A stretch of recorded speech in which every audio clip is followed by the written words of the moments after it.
गूढ आणखीन वाढलं. रोहित पवारांनंतर आता योगेंद्र पवारांकडून मोठा गौप्यस्फोट. म्हणाले, मला फोन आला. राष्ट्रवादी काँग्रेसचे ज्येष्ठ नेते अजित पवार यांचे 28 जानेवारी रोजी बारामती येथे झालेल्या भीषण अपघातात निधन झाले आणि या घटनेला काही आठवडे उलटले आहेत. अजित पवार यांच्या विमानाचा अपघात झाला की घातपात झाला याबद्दल शंका व्यक्त केली जात आहे. अजित पवारांच्या त्यांच्या मृत्यूचं गूढ उकलण्याऐवजी नवनवीन धक्कादायक खुलासे समोर येत आहेत. आमदार रोहित पवार यांच्यानंतर आता योगेंद्र पवार यांनीही अजित पवारांच्या अपघातावर संशय व्यक्त केला आहे. अजितदादांचा विमान अपघात ही दुर्घटना नसून घातपात आहे अशी शक्यता योगेंद्र पवार यांनी वर्तवली आहे. अजित पवारांच्या मृत्यूनंतर आमदार रोहित पवार यांनी अत्यंत आक्रमक भूमिका घेतली. त्यांनी 10 फेब्रुवारी आणि 18 फेब्रुवारी रोजी घेतलेल्या 2 स्वतंत्र पत्रकार परिषदांमध्ये तांत्रिक पुराव्यांसह काही प्रश्न उपस्थित केले होते. रोहित पवारांनी विमानाचा मार्ग, वेग आणि तांत्रिक स्थिती दर्शवणारे एक प्रेझेंटेशन सादर केले. विमान कोसळण्यापूर्वी त्यात काही तांत्रिक बिघाड झाला होता की तो जाणीवपूर्वक घडवून आणला याबाबत त्यांनी यंत्रणेला धारेवर धरला आहे. या दुर्घटनेनंतर नागरी विमान वाहतूक महासंचालनालयाने या प्रकरणाची गंभीर दखल घेतली आहे. DGCAने VSR व्हेंचर्स या विमान कंपनीची 4 विमाने तातडीनं जमिनीवर ठेवण्याचे आदेश दिले आहेत.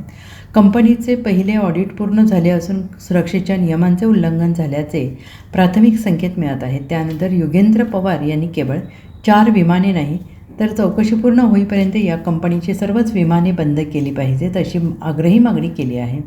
या प्रकरणाचा तपास सध्या CBIकडे वर्ग करण्यात आलेला आहे. जोपर्यंत या प्रकरणाची सखोल चौकशी होत नाही तोपर्यंत हा निव्वळ अपघात आहे की कट रचलेला घातपात हे स्पष्ट होणार नाही. जनतेला या प्रश्नांची उत्तरं मिळणं अत्यंत गरजेचं आहे असंही योगेंद्र पवार यांनी म्हटलेलं आहे. FIR दाखल करण्यासंदर्भात पोलिसांनी काय भूमिका? मला काल रोहित दादांचा फोन आला की मरीन लाईन्स पोलीस स्टेशनमध्ये त्यांनी FIR ची नोंद घेतली नाही. आणि ठीक आहे, ते मुंबई पोलीस स्टेशन असेल, मला वाटलं ज्युरिस्डिक्शन ते वेगळं होतं किंवा जिथं ही दुर्दैवी घटना घडली ते मरीन लाईन्स किंवा मुंबईमध्ये नव्हतं, त्याच्यामुळे एखाद्या वेळेस ते तिथं FIR घेणार नाही. ते तिथं गेले कारण 0 FIR कॉन्सेप्ट आहे की आता तुम्ही कुठेही FIR दाखल करू शकता आणि तो नंतर इथं ट्रान्सफर करू शकता. पण तसं काय आपल्याला होताना दिसलं नाही. मला 100% खात्री होती की 10 मिनिटातच इथले सगळे जे पोलीस अधिकारी आहेत ते FIR दाखल करून घेतील, कारण हे सगळे दादांवर प्रेम करणारे अधिकारी आहेत. आदरणीय दादांनी या सगळ्या अधिकाऱ्यांसाठी खूप काही केलेलं आहे.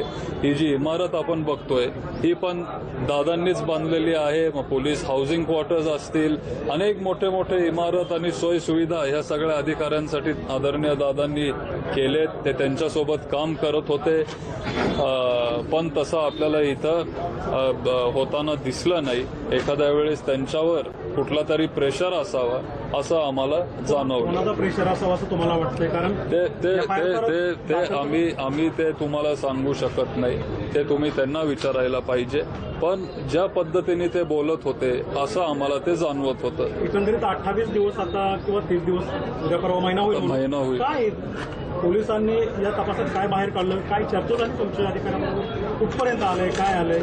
कसा चाललाय तपास? आमची पण तीच इच्छा आहे. तुम्ही जे काय हे प्रश्न विचारतायत हेच प्रश्न आम्ही त्यांना विचारत होतो.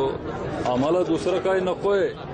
फक्त दादांसोबत काय झालं, अपघात खरंच होता, घातपात झाला, नक्की काय झालं ही चौकशी ही पारदर्शकपणे सखोल चौकशी ही झाली पाहिजे आणि लवकरात लवकर ही झाली पाहिजे.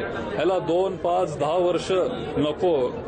आपले सगळ्यांचे नेते गेलेत, माझे काका गेलेत आणि आम्हाला उत्तरं हे लवकर हवी आहेत, तेवढंच आहे. अपेक्षा आहे तुम्हाला पुढे न्याय मिळेल काय? कुठपर्यंत हा संघर्ष चालू ठेवणार? संघर्ष आम्ही चालू ठेवू. शेवटी हा खूप गंभीर विषय आहे. राज्याचे उपमुख्यमंत्री पण ते होते. करोडो लोकांचं प्रेम त्यांच्यावर होतं. साधा ऍक्सिडेंट जरी झाला तरी FIR तिथं नोंदवला जातो आणि इथं जर हे होत नसेल तर मग ही खूप सिरियस गोष्ट आहे आणि आम्ही आदरणीय दादांसाठी लढत राहू आणि त्यांना न्याय मिळेल ह्याचा विश्वास आम्हाला आहे. FIR नाही झाला तर पुढे कसं करणार, कसं नाही मिळवणार? आपण कोर्टात जाऊ शकतो. कोर्टाचा पर्याय आहेच. पोलिसांवर कुणाचा दबाव आहे असं वाटतंय का? असं दिसतंय, असं जाणवतंय, कारण हे सगळे अधिकारी पण दादांवर प्रेम करणारे अधिकारी आहेत हे मलाही माहिती आहे, तुम्हालाही माहिती. दादांनी त्यांच्यासाठी खूप काही केलंय. त्यांच्या बोलण्यातून किंवा त्यांच्या चेहऱ्यावरून आम्हालाही दिसतंय की त्यांना हा FIR नोंदवायचा आहे, पण ते का करत नाहीये ते त्यांना विचारायला. Black box bureau report SPN Marathi, Mumbai.